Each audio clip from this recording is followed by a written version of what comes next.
his American beliefs. That's why he first ran for Congress that way, 25 years ago when he first got in, and then got kicked out and then came back. First, he ran as a libertarian. He ran as libertarian for president. He's never made bones about that. They are the usurpers. They are the pretenders. They are the counterfeits, mad that the real deal. Stay there. I'm going to come right back to you and then finish up with other callers. But, no, we're taking over. We're taking America back from the hijackers. We are back now into hour number 2. Foster Gamble, one of the heirs of the Procter & Gamble fortune, who's come out against the New World Order. He's got a new film out. We're going to be talking about it. And his wife as well is involved in the film, Kimberly Gamble. And we are promoting the film. It's at Infowars.com. We're selling it. It's called Thrive. I think it's excellent to wake up the left. Look, the ideas of liberty and individual freedom are infiltrating the controlled left and the controlled right. And that's what Ron Paul's doing. That's what he's always said. We are in a revolution to restore the republic against the globalist revolutionaries of corporate fascist collectivism. It's very simple to understand. Insiders who want to have an inside game versus transparency, open, free societies. And yes, that's what Republican Party and Karl Rove say on Fox News. Ron Paul's dangerous. He's got Democrats crossing over. Yeah, that have woken up to the fact that Obama lied to them about ending wars and corporate bailouts. And that Mitt Romney's bought and paid for by the same interests. People are getting the rigged game. And they are crossing over to support Paul. And so the Republican leadership says, well, we're not going to allow that. We're going to steal it. And so they have been caught stealing it in multiple states. They are stealing it. He is the leader. He is the front runner. He is getting all the money from the small donations of the military and winning the straw polls and the scientific polls, and he can beat Obama and all the big polls. He's the guy. They know that. So this is what the Republican leadership is telling you in Indiana, is exactly what they're saying on Fox News. Go with the real Republicans that give us the corporate bailouts, the open borders, the gun control, the New World Order. Is that what they're basically saying, Keith? When I've talked to people who have been through this before, and that's what they're telling me. And the thing about it is, 2 quick points. The way these conventions are set up, the Republicans, I have been informed by numerous people, have the right to kind of change the rules right up to the day of the convention. So if you are in a state, theoretically, that may be going to Ron Paul, they have the capacity at the very top to rig the system at the actual conventions before you ever get a chance to do anything. Yeah, they changed the rules in 2010 to really be able to do that, yeah.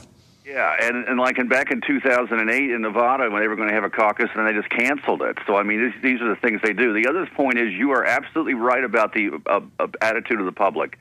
I was in the 2008 campaign for Ron Paul, and I used to attend meetings for months, and all of a sudden nobody started coming. And the guy who was running them said, the word's out, Ron Paul's not going to win, and nobody will do anything anymore.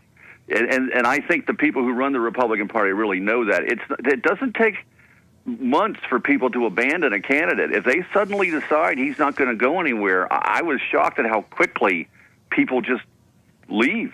I mean, they don't do anything anymore. This time they understand it's about an idea, as I was saying 4 years ago, and Ron Paul agrees, that it's about growing the campaign for liberty. It's about getting other candidates to run. It's about injecting issues. So from day one, I've been saying, with the biggest show out there, as Ron Paul's pointed out, the biggest show actually talking to Ron Paul supporters, hey, stay in at the long haul, stay in it at the delegate level. Don't let the Republicans say, hey, it's over. But so I'm not saying it's over. I'm saying they're spinning it, as you just said, that, oh, well, he lost these early primaries where they thought he would win because he was the front runner.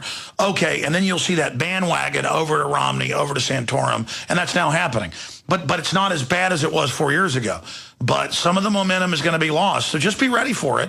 Because if you don't tell folks to be ready for it, just have this Kool-Aid idea of, no, he's still going to win, then when he doesn't, everybody's crestfallen. This is a long-term, long view of history. Okay, this is not one football game. This is not one season. This is a whole program, to use a sports analogy. And our program 4 years ago only won 2 games. This time we've won, 12 games. Next time we're going to win the playoffs and the Super Bowl. Because we're engaging, we're showing the fraud, we're showing the Republican Party rigging things, we're showing how they're sick, we're showing Democrats how Obama is on the same team. We're showing it's all a rigged game, and it's in that process that we're going to really wake people up that it's the collectivism that allows the insiders to control all of us. You end the collectivism, bring in a spirit of liberty, they can't control you anymore. It's all about making you dependent. We'll be right back. This is Alex Jones with 5 Good Reasons.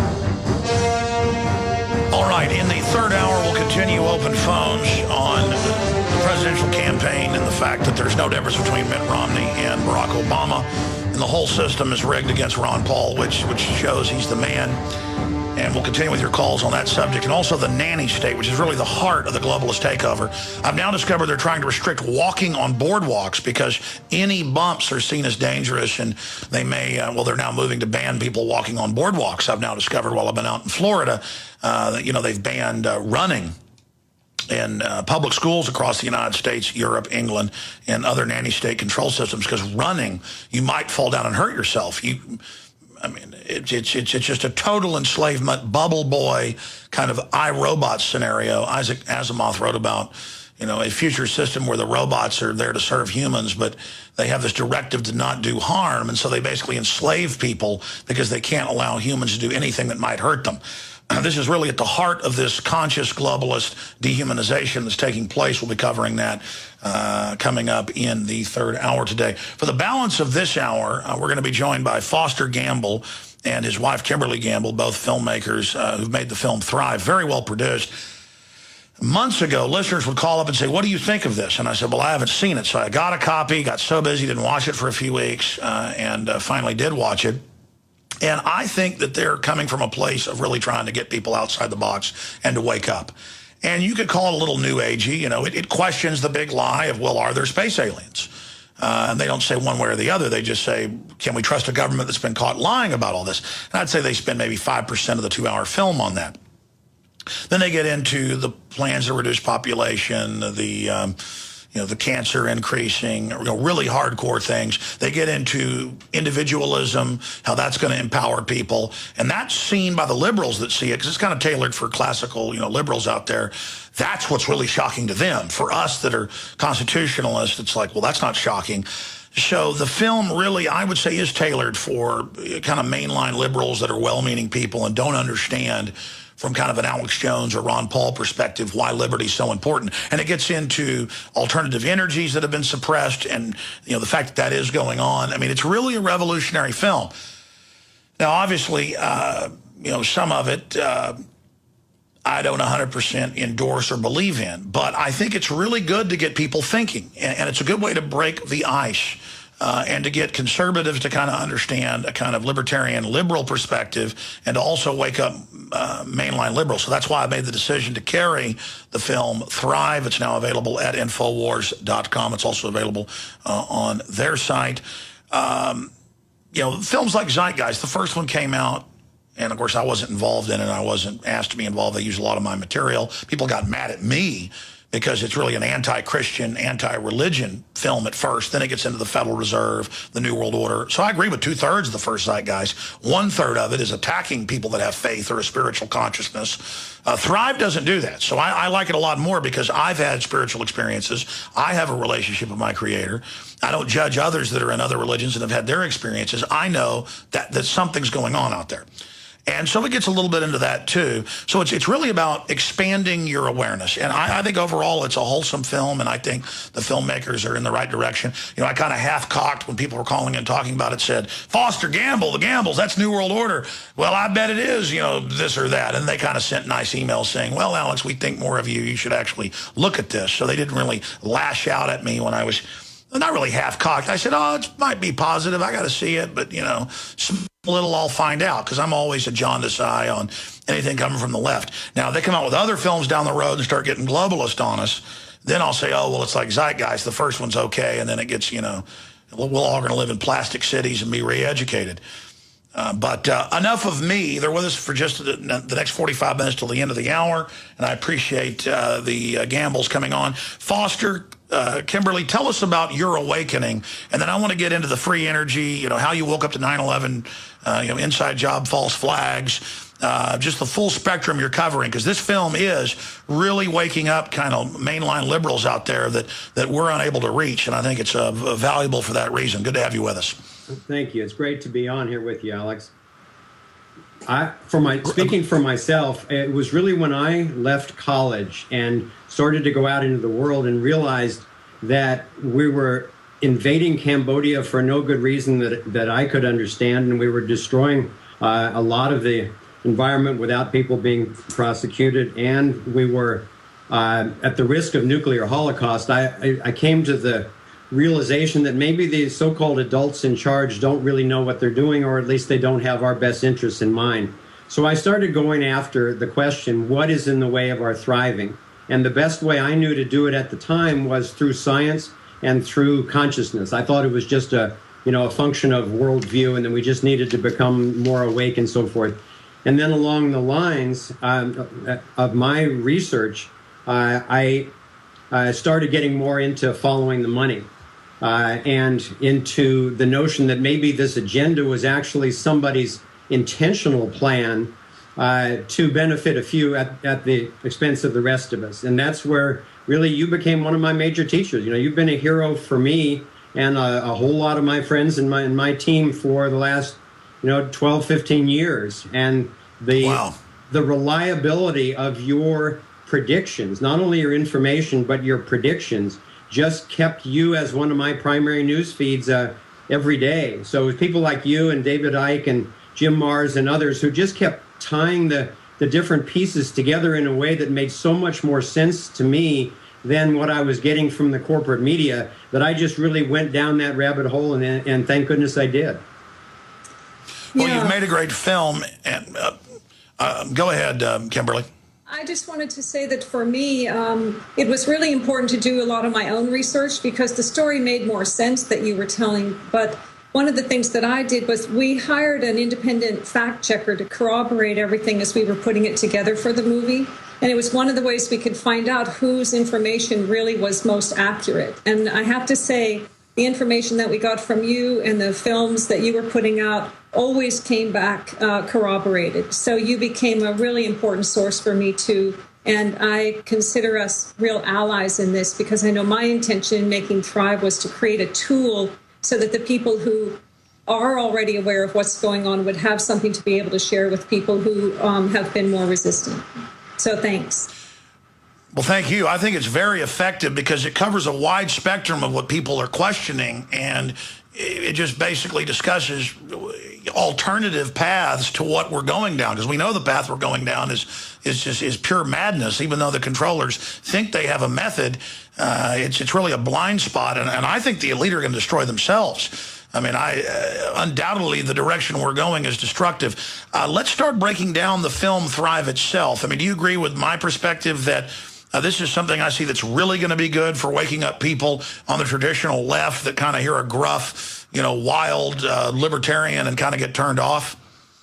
Well, we've certainly been in that conversation a lot. We didn't specifically make it for that audience, but we did have a strong intention to bridge together lots of different fractions from the left and from the right, from science and consciousness, from liberty and justice, from energy to UFOs. And I'm delighted to say that in the interviews we're getting a chance to do, it's actually a remarkably similar conversation that we're having, no matter whether it's in the UFO, the economics, conspiracy realm, because what we're finding is the common denominators are what's really going on in the world, because everybody is wanting to know that now, or just about everybody. And secondly, what are the principles by which we can get out of this? Rather than the politics, what are the principles? And that's where the liberty conversation is just emerging, like a geyser right now.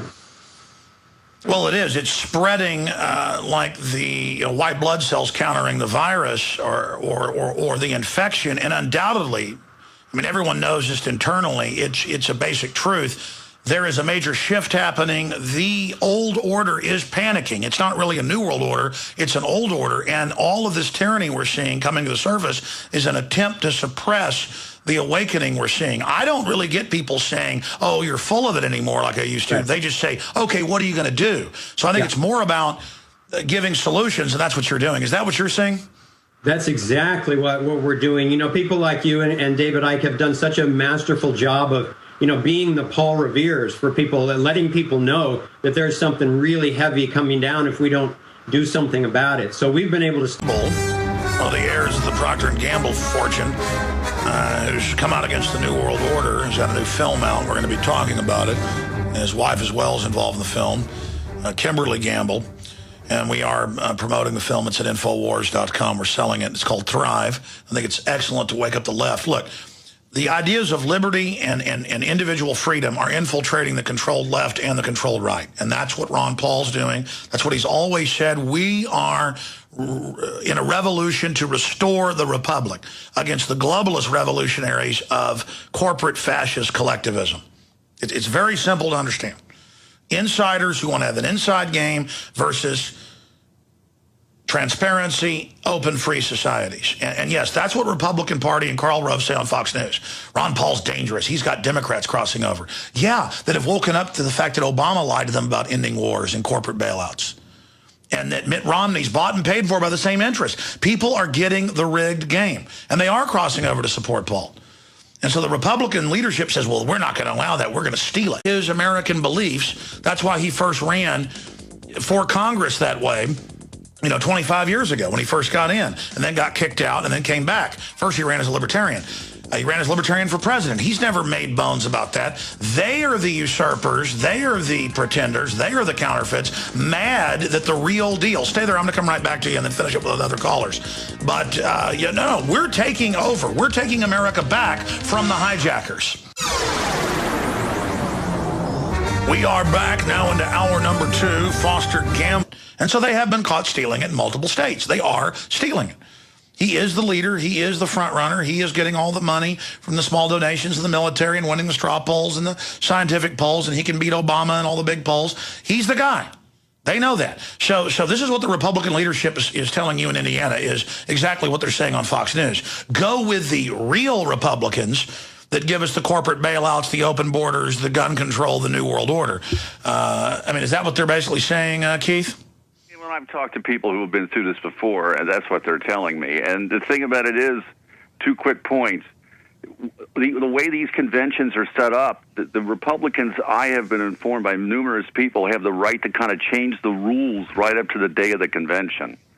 So if you are in a state, theoretically, that may be going to Ron Paul, they have the capacity at the very top to rig the system at the actual conventions before you ever get a chance to do anything. Yeah, they changed the rules in 2010 to really be able to do that, yeah.